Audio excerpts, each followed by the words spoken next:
kami akan mengambil sikap dan menyikapi terkait adanya beberapa unggahan di story WhatsApp, di mana story WhatsApp itu di akun story Instagram atau sosial media, di mana Instagram tersebut dengan nama IKU, betul ya, IKU, yang merupakan akun Instagram milik saudari yang dapat kami sebut dan kami duga berinisial KIY atau K ya, di mana unggahan-unggahan tersebut mengarah terhadap tuduhan-tuduhan tanpa dasar kepada klien saya, si Kak Uca, yang dimana tuduhan-tuduhan tersebut tanpa ada bukti sama sekali yang dapat dibuktikan dan mengarah dan menuju ke ranah fitnah, di mana unggahan tersebut sebenarnya kami tidak akan memperdulikan sebenarnya, dan kami sudah mencoba untuk diam saja selama kurang lebih seminggu ya Kak Uca, lebih 2 minggu lah. 2 mingguan kita diam saja. Tapi memang keadaan dan kondisi berbeda dan berkata lain. Dari kawan kita ini ada yang melaporkan terhadap klien saya yang Kak Ica ini, ternyata, dan kawan-kawan lain, ada beberapa puluh kawan-kawan lain di sana yang ternyata melihat unggahan tersebut dan akhirnya memberitahu kepada klien saya, bagaimana ini kok ada unggahan seperti ini, bagaimana kebenarannya, kok ternyata ada tuduhan-tuduhan yang mengarah ke ranah fitnah. Disitulah yang membuat kita semua harus bertemu di sini untuk mengklarifikasi ini semua. Jadi kami juga bertanyakan apa maksud dan tujuan dia melakukan unggahan-unggahan tersebut, di mana memang unggahan-unggahan tersebut merupakan unggahan yang menurut kami sendiri, hemat kami, ini ada indikasi tanda kutip konsekuensi dan ada pasal-pasal yang mengatur terkait masalah undang-undang ITE. Jadi menurut kami terkait adanya unggahan tersebut, dan untuk semua orang ya, bukan hanya dia, harus benar dalam melakukan media komunikasi. Untuk dia posisinya mau lakukan upload, mau posting apapun, dia harus tahu norma-norma di dalam memakai media sosial atau sosmed. Ini sebenarnya yang membuat kami harus angkat bicara saat ini di sini. Maksud dan tujuan dari inisial KIY ini apa, dan apa yang memang dia inginkan dari kami. Makanya ini mungkin harus kita angkat bicara, dan per hari ini saya selaku kuasa hukum dari Gusti Rosalina Ocha melakukan somasi terbuka terhadap saudari Keila Evelyn Yasir yang berinisial KIY. Itu kita melakukan somasi terbuka, dan juga hari ini juga kita melakukan somasi tertulis yang akan segera kami kirim per hari ini juga kepada KIY, di mana somasi tersebut memang secara hukum kita harus terapkan dahulu sebelum kita mengambil langkah-langkah selanjutnya. Dan di dalam somasi tersebut kami tegaskan untuk saudara KIY segera untuk mengklarifikasi dan melakukan permintaan maaf terhadap apa yang dia lakukan dan tuduhkan dan fitnah-fitnah menurut kami terhadap klien kami. Ada ancaman juga di situ. Ada beberapa ancaman.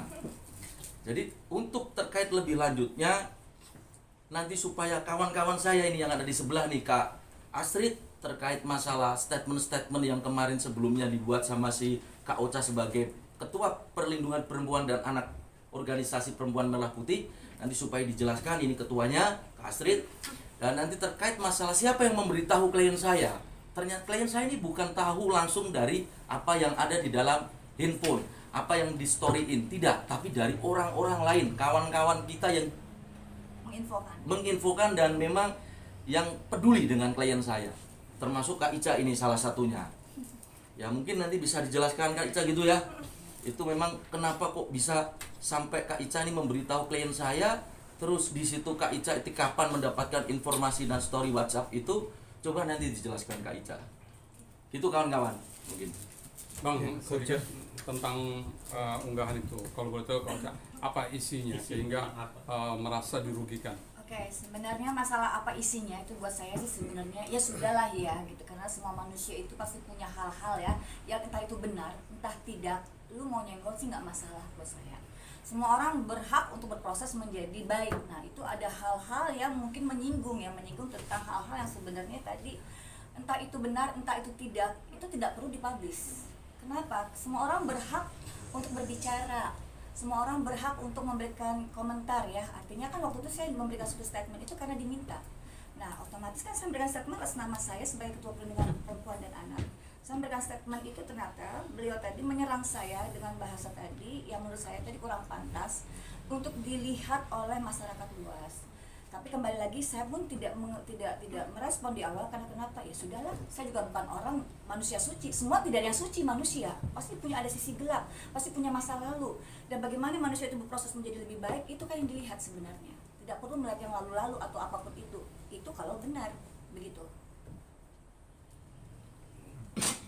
Terus isinya seperti apa sih, Mbak? Mungkin yang ancaman juga nggak apa-apa. Nah, boleh ancaman ini apa? Jadi ada ancaman di sini. Ancaman di itu Karena nama ditutup ya, nama iya. ditutup. Karena memang agak risih kita mendengarnya ya. Jadi ada hal-hal Mungkin yang dibaca dulu. Bisa nama ya tapi dibacain. Bacain dikit. mengaku ketua aktivis perempuan, korban KDRT seperti nggak pantes, Cak. Cius deh. Gua bukan kayak lu korban KDRT yang menang-menang wae. Maksudnya dia lu gerak dong, Cak, gitu ya kan. Betul, emang itu seperti itu. Nggak apa-apa maksud saya di sini ya. Emang Oce itu siapa? Maksudnya emang dia siapa pakai di tag-tag segala. Tadinya aja kali ya. Jangan di itu. Jangan ya. Bacain aja. Ya ampun, gak heran dia hopengan sama si Ocha. Maksudnya si mantan suaminya. Sama-sama gak jelas. Cak, mending you stop deh. A1 lu gua pegang. Ini perempuan, ya hidupnya lebih memperhatikan dari saya loh. Mending you sebut ya apa ya? Titik gitu.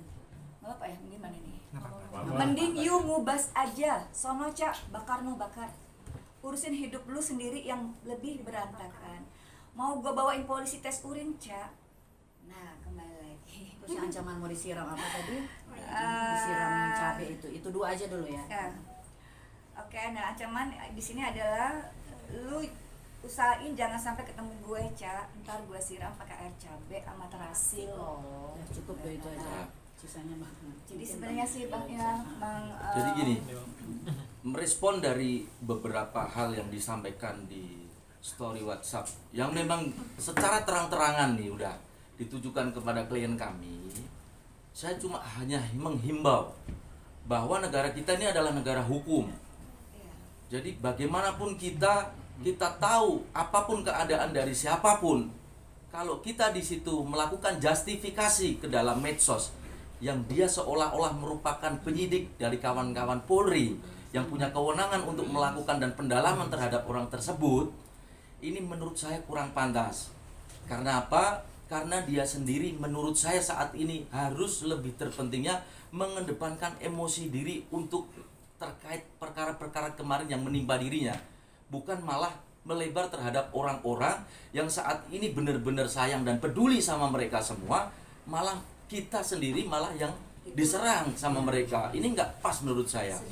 Itu kan kita juga prihatin aslinya. Di sini kita prihatin terhadap apa yang disampaikan dia. Kalau kita mengacu nih, terlalu dini juga mengacu undang-undangnya, mengacu pasal hukumnya. Di situ ada ketentuan pasal 27 ayat 3. Juntonya di situ pasal 45 ayat 3. Undang-Undang nomor 19 tahun 2016, penggantinya adalah Undang-Undang nomor 11 tahun 2008. Itu yang mengatur terkait ITE ya. Ini kan ada ketentuan bahwa menginformasikan publikasi terkait masalah fitnah-fitnah melalui medsos. Ini ada ancaman hukuman yang luar biasa. Saya harapnya di situ kita semua termasuk dia sadarlah, gitu loh. Sadar, ini bukan ranah kamu, kita peduli sama dia, tapi kenapa dia malah memperlakukan kita seperti ini? Dan secara terang-terangan, imbas dari apa yang dia perlakukan dan apa yang dia upload di medsos tersebut mengakibatkan klien saya domain publik menyudutkan bahwa apakah klien saya di situ sesuai yang dia bicarakan. Ini kan merugikan nih, segi imaterial maupun material. Klien saya di situ memutus beberapa pekerjaan yang tidak seharusnya diputus. Inilah yang membuat kita kecewa. Kerugian material memang di situ sudah muncul selama beberapa waktu ini. Toh juga posisinya di sini kita baik sama dia, tujuan kita di situ mengedepankan kepentingan anak gitu Kak Uca ya.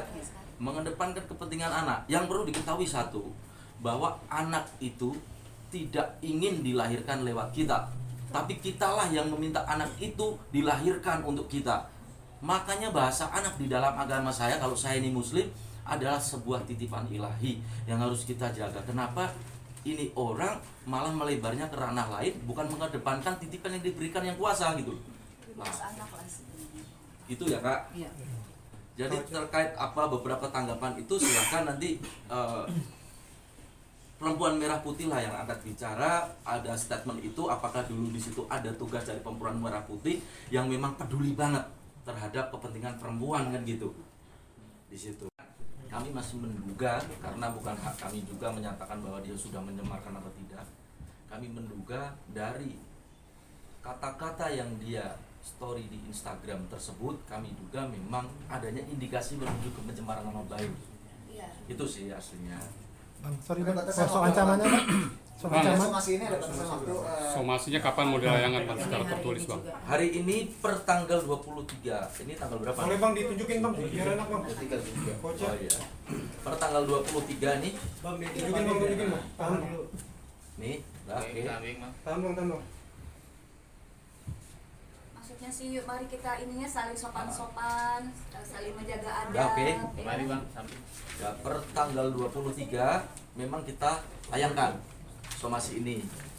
Tujuannya somasi ini aslinya untuk klarifikasi dia. Apa maksud dan tujuannya? Karena somasi ini bukan sesuatu yang dimana kita akan melakukan suatu tindakan segera, tidak. Kan kita berikan waktu nih dalam waktu 3 kali 24 jam untuk dia memberikan klarifikasi kepada kita maksud dan 3 kali 24 tujuannya. jam. Semoga saja harapan kita dengan somasi ini sebagai jembatan atau wadah dia untuk memberikan klarifikasi dan untuk berbaik lagi sama klien saya. Maksud dan tujuannya arahnya kemana. Kalau memang di situ toh ada yang salah dari klien saya, ya kita namanya manusia tidak luput dari kesalahan dan tidak sempurna, kita saling berminta maaf. Tapi kalau menuju ke ranah-ranah yang menyinggung terkait masalah hukum, ya otomatis di situ kita akan bicara seperti halnya hari ini. Terus, Kalau mengabaikan somasi itu sendiri gimana Bang? Ada langkah selanjutnya Bang? memang somasi ini kan tidak segera terus harus ditindaklanjuti 3 kali 24 jam. Kalau memang dia mengabaikan, ada di situ somasi kita akan layangkan untuk kedua kali. Kita kasih kesempatan. Kalau orang pacaran nih kesempatan kedua, tetap kita kasih ke dia. Tapi kalau memang dia tidak ada respon, ya memang panglima tertinggi di dalam kita penegakan adalah hukum. Itu aja sih.